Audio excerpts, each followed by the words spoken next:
بسم اللہ الرحمن الرحیم۔ مسائل فقہیہ۔ دعوت ولیمہ سنت ہے۔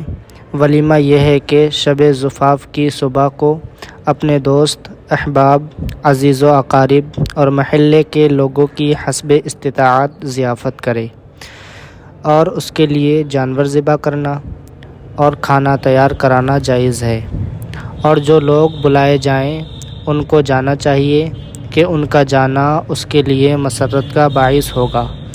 ولیمہ میں جس شخص کو بلایا جائے اس کا جانا سنت ہے یا واجب۔ علماء کے دونوں قول ہیں۔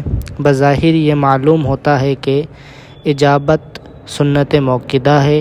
ولیمہ کے سوا دوسری دعوتوں میں بھی جانا افضل ہے، اور یہ شخص اگر روزہ دار نہ ہو تو کھانا افضل ہے کہ اپنے مسلم بھائی کی خوشی میں شرکت اور اس کا دل خوش کرنا ہے، اور روزے دار ہو جب بھی جائے اور صاحب خانہ کے لیے دعا کرے۔ اور ولیمہ کے سوا دوسری دعوتوں کا بھی یہی حکم ہے کہ روزے دار نہ ہو تو کھائے، ورنہ اس کے لیے دعا کرے۔ مسئلہ: دعوت ولیمہ کا یہ حکم جو بیان کیا گیا ہے اس وقت ہے کہ دعوت کرنے والوں کا مقصود ادائے سنت ہو، اور اگر مقصود تفاخر ہو یا یہ کہ میری واہ واہ ہوگی، جیسا کہ اس زمانے میں اکثر یہی دیکھا جاتا ہے، تو ایسی دعوتوں میں نہ شریک ہونا بہتر ہے۔ خصوصاً اہل علم کو ایسی جگہ نہ جانا چاہیے۔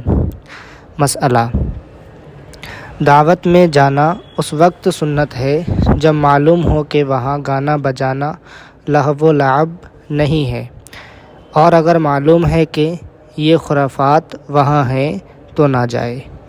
جانے کے بعد معلوم ہوا کہ یہاں لغویات ہیں، اگر وہاں یہ چیزیں ہوں تو واپس آئے، اور اگر مکان کے دوسرے حصے میں ہیں جس میں کھانا کھلایا جاتا ہے وہاں نہیں ہے تو وہاں بیٹھ سکتا ہے اور کھا سکتا ہے۔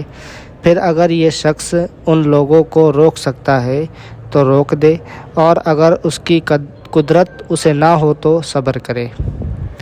یہ اس صورت میں ہے کہ یہ شخص مذہبی پیشوا نہ ہو، اور اگر مقتدا و پیشوا ہو، مثلاً علماء و مشائخ، یہ اگر نہ روک سکتے ہوں تو وہاں سے چلے آئیں، نہ وہاں بیٹھیں، نہ کھانا کھائیں، اور پہلے ہی سے معلوم ہو کہ وہاں یہ چیزیں ہیں تو مقتدا ہو یا نہ ہو کسی کو جانا جائز نہیں، اگرچہ خاص اس حصہ مکان میں یہ چیزیں نہ ہوں بلکہ دوسرے حصے میں ہوں۔ مسئلہ: اگر وہاں لہو و لعب ہو اور یہ شخص جانتا ہے کہ میری جانے سے یہ چیزیں بند ہو جائیں گی تو اس کو اس نیت سے جانا چاہیے کہ اس کے جانے سے منکرات شرعیہ روک دیے جائیں گے، اور اگر معلوم ہے کہ وہاں نہ جانے سے ان لوگوں کو نصیحت ہوگی اور ایسے موقع پر یہ حرکتیں نہ کریں گے کیونکہ وہ لوگ اس کی شرکت کو ضروری جانتے ہیں، اور جب یہ معلوم ہوگا کہ اگر شادیوں اور تقریبوں میں یہ چیزیں ہوں تو وہ شخص شریک نہ ہوگا، تو اس پر لازم ہے کہ وہاں نہ جائے تاکہ لوگوں کو عبرت ہو اور ایسی حرکتیں نہ کریں۔ مسئلہ: دعوت ولیمہ صرف پہلے دن ہے یا اس کے بعد دوسرے دن بھی؟ یعنی 2 ہی دن تک یہ دعوت ہو سکتی ہے، اس کے بعد ولیمہ اور شادی ختم۔ ہندوستان میں شادیوں کا سلسلہ کئی دن تک قائم رہتا ہے۔ سنت سے آگے بڑھنا ریا و سمعہ ہے، اس سے بچنا ضروری ہے۔ مسئلہ: ایک دسترخوان پر جو لوگ کھانا تناول کرتے ہیں ان میں سے ایک شخص کوئی چیز اٹھا کر دوسرے کو دے دے، یہ جائز ہے، جبکہ معلوم ہو کہ صاحب خانہ کو یہ دینا گوارا نہ ہوگا، اور اگر معلوم ہے کہ اسے ناگوار ہوگا تو دینا جائز نہیں، بلکہ اگر مشتبہ حال ہو، معلوم نہ ہو کہ ناگوار ہوگا یا نہیں جب بھی نہ دے۔ بعض لوگ ایک ہی دسترخوان پر معززین کے سامنے عمدہ کھانے چنتے ہیں اور غریبوں کے لیے معمولی چیزیں رکھ دیتے ہیں۔ اگرچہ ایسا نہ کرنا چاہیے کہ غریبوں کی اس میں دل شکنی ہوتی ہے، مگر اس صورت میں جس کے پاس کوئی اچھی چیز ہے اس نے ایسے کو دے دی جس کے پاس نہیں ہے، تو ظاہر ہے کہ صاحب خانہ کو ناگوار ہوگا، کیونکہ اگر دینا ہوتا تو وہ خود ہی اس کے سامنے بھی یہ چیزیں رکھتا، یا کم از کم یہ صورت اشتباہ کی ہے، لہٰذا ایسی حالت میں چیز دینا ناجائز ہے۔ اور اگر ایک ہی قسم کے کھانا مثلاً روٹی گوشت اور ایک کے پاس روٹی ختم ہو گئی، دوسرے نے اپنے پاس سے اٹھا کر دے دی، تو ظاہر یہ ہے کہ صاحب خانہ کو ناگوار نہ ہوگا۔ مسئلہ، دوسرے کے یہاں کھانا کھا رہا ہے، سائل نے مانگا، اس کو یہ جائز نہیں کہ سائل کو روٹی کا ٹکڑا دے دے، کیونکہ اس نے اس کے کھانے کے لیے رکھا ہے، اس کو مالک نہیں کر دیا کہ جس کو چاہے دے دے۔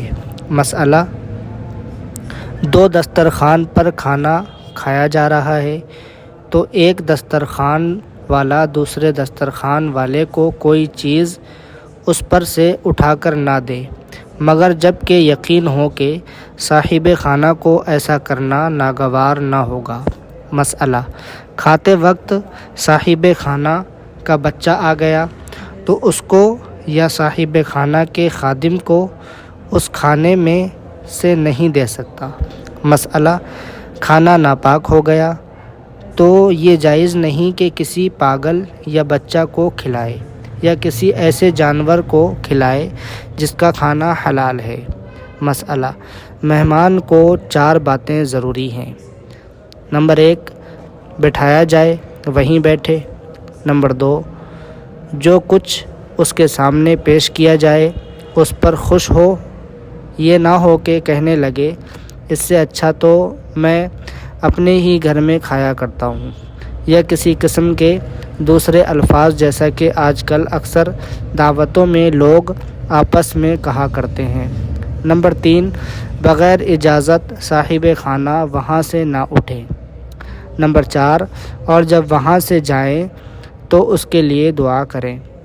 میزبان کو چاہیے کہ مہمان سے وقتاً فوقتاً کہے کہ اور کھاؤ، مگر اس پر اصرار نہ کرے کہ کہیں اصرار کی وجہ سے زیادہ نہ کھا جائے، اور یہ اس لیے مضر ہو۔